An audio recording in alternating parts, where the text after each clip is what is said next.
I think the cost of living crisis is definitely impacting students around all universities in the UK, really. It's really difficult to save so much money, especially when the prices of things simply like groceries are going up.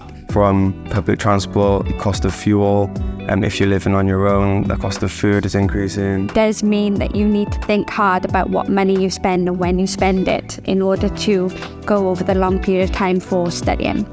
Make sure you've got enough money to go out and have a good time and to do things that you enjoy, which really heighten your university experience, but also be sensible. Make sure that you eat in more. It's really important to work out how much you're going to spend like a week and making sure you've got that until your next sort of term comes in with your loan. The support options that people should think about at the university is definitely, looking into bursaries and speaking to the people in the finance team. Find out what works best for you. If you find that not going out as much helps you, take that approach. Everybody works differently. So if any students who are like worried about going to uni or putting it off, I would definitely say it's worth it. But just be thoughtful of what you're doing.